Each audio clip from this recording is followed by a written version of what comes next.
கிருஷ்ணகிரி அருகே ஆடிப்பிறப்பை ஒட்டி 5 ஆண்டுகளுக்கு ஒருமுறை நடைபெறும் கன்னியம்மன் திருவிழாவினை முன்னிட்டு நடைபெற்ற தீமிதி விழாவில் 500க்கும் மேற்பட்ட ஆடுகளை பலியிட்டு குலதெய்வ வழிபாட்டில் ஈடுபட்ட கிராம மக்கள்.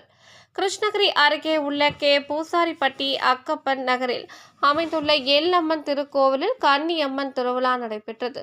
ஆடி மாத பிறப்பை ஒட்டி 5 ஆண்டுகளுக்கு ஒருமுறை அம்மனுக்கு ஆடுகளை பலியிட்டு நேர்த்திக்கடன் செலுத்துவது வழக்கம்.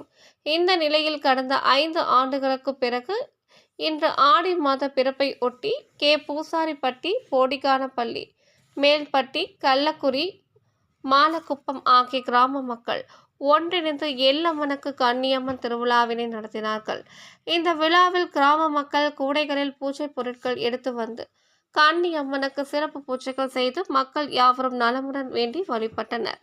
பின்னர் கோவில் முன்பாக அமைக்கப்பட்டு இருந்த தீக்குண்டத்தில் எல்லம்மன் புஷ்ப பல்லாக்கில் எழுந்தருளிய நிலையில் தீக்குண்டத்தில் இறங்கியதை அடுத்து பக்தர்களும் தீக்குண்டத்தில் இறங்கி வேண்டுதலை நிறைவேற்றினார்கள். இந்த விழாவில் சுற்று வட்டார பகுதிகளான மேல்பட்டி, கள்ளக்குறி, மாலக்குப்பம், பூசாரிப்பட்டி, பேடிகானப்பள்ளி உள்ளிட்ட அண்டை மாநிலங்களான கர்நாடகா மற்றும் ஆந்திராவில் இருந்து சுமார் 1000க்கும் மேற்பட்ட பக்தர்கள் திரண்டு வந்து அம்மனுக்கு 500க்கும் மேற்பட்ட ஆடுகளை பலியிட்டு குலதெய்வ வழிபாட்டினை ஈடுபட்டனர்.